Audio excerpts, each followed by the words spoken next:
What is women's history? Is it women marching for the vote in 1920? Or is it marching for the Equal Rights Amendment in 1970? Is it the story of women working outside the home? Or working within the family? Is it changes in technology? Or changes in attitudes? Are there any men telephone operators? No men. Why? Well, we've just found that most men are not comfortable and adaptable to this type of work.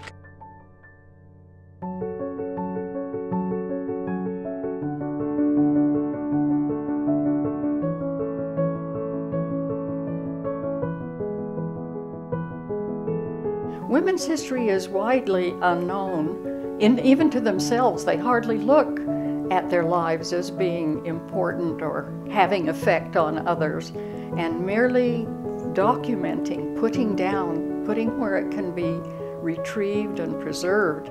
The Clyde Legacy Archive will collect the story of the lives of both private and public women to document complexity and change in the 20th century.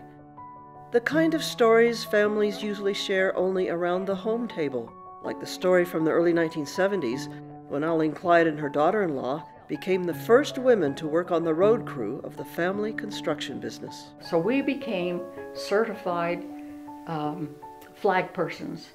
We were the only two women in the room the night that we had the training, and I won't even go into the gender bias that was demonstrated there very rudely. Cracking the gender barrier in the construction industry is one story for the Clyde Archive. Another would be that of Chieko Okazaki, a lifelong educator and a women's leader in the LDS Church in the 1990s. Each of her speeches is carefully cataloged in the basement of her home, where her son and grandson can read through them now that she has passed away. The history of the Japanese Americans from her perspective and as it related to her life. The papers in her basement are there for her family to read, but they want others to see them too. We all like to leave something behind when we go. Excuse me. I think this archive is important because that which she left, she would want other people to use whatever's there. Chieko Okazaki carefully cataloged her talks and papers, but most people just pile everything in boxes. Photos, papers, mementos, notes, scraps. There are so many boxes, I can't believe it. They're all mixed up. Susan's mother, Afton Bradshaw, was a member of the Utah legislature between 1984 and 2002, a time in her life when most people retire. So there's a lot in her boxes. It's so unorganized, and everyone thought my mother was very organized. But I have to admit, we've been terrible about, we haven't gotten it organized since she's passed on. And that's one advantage of giving material to an archive at a university. Professional archivists will organize and catalog what they're given, making it useful to others. I think she can be an inspiration, not just to her own family, but to all women. It would have been 1934, in the middle of the Depression, but we didn't know we were poor.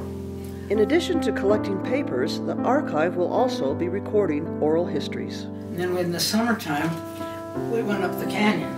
Oh, and you wrote about that, didn't you? Yeah. So this was my first novel, and it was really fun. These prominent women, a public speaker, a legislator, an author, are important to the archive, but they are not the only ones the archive is seeking.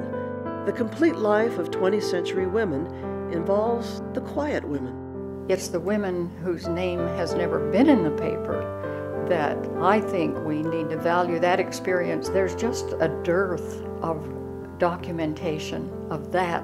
And what would that documentation be? Well, personal journals, recipes, notes from a PTA meeting. All that tells the story of women in the 20th century. Stories that need to be told and preserved. But you see, the problem is that's all I've ever done is tell the stories. I haven't really written them. That's right. We talked about that before. Don't have them documented. I wonder if there's something I should be doing.